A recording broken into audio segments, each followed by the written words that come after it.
ఓం శ్రీ పరమాత్మనే నమః. ఆపదామాపహత్తారం దాతారం సర్వసంపదాం లోకాభిరామం శ్రీరామం భూయో భూయో నమామ్యహం. ఓం శ్రీ గురుభ్యో నమః. ఓం శ్రీ కృష్ణం వందే జగద్గురుం.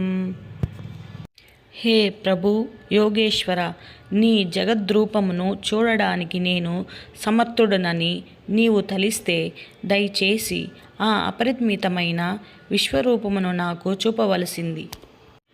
మనిషి భౌతికేంద్రియాల ద్వారా దేవదేవుడైన శ్రీకృష్ణుని చూడలేడని, వినలేడని, అర్థం చేసుకోలేడని, గ్రహించలేడని చెప్పబడింది. కానీ ప్రారంభము నుండే భగవంతుని ప్రేమయుతమైన దివ్య సేవలో నెలకొంటే అతడు జ్ఞాన ప్రకాశము ద్వారా భగవంతుని చూడగలుగుతాడు. ప్రతి జీవుడు కేవలము ఒక ఆధ్యాత్మిక కణము. అందుకే భగవంతుని చూడడము లేదా అర్థము చేసుకోవడము అతనికి అసాధ్యం. భక్తునిగా అర్జునుడు తన కల్పన శక్తిపై ఆధారపడక జీవునిగా తన పరిమితిని అంగీకరించి కృష్ణుని అపరిమిత స్థితిని ఒప్పుకున్నాడు. అపరిమితుడైన అనంతుడిని అర్థము చేసుకోవడము జీవుడికి సాధ్యపడదని అర్జునుడు తెలిసికోగలిగాడు.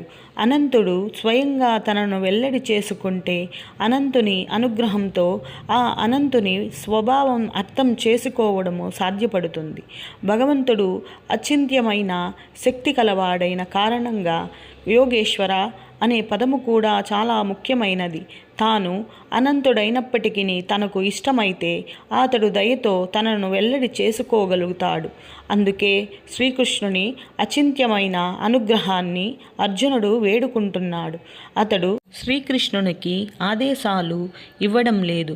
మనిషి కృష్ణ భక్తి భావనలో పూర్తిగా శరణాగతుడై భక్తియుత సేవలో నెలకొననిదే శ్రీకృష్ణుడు తనను వెల్లడి చేసుకోడు. కనుక కృష్ణ దర్శనానికి తమ మానసిక కల్పనా బలముపై ఆధారపడే జనులకు అది సాధ్యపడదు.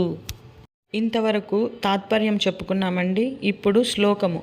మన్యసే యది తచ్చక్యం మయా దృష్టిమితి ప్రభో యోగేశ్వర తతో మే త్వం దర్శయాత్మా నమావ్యయం.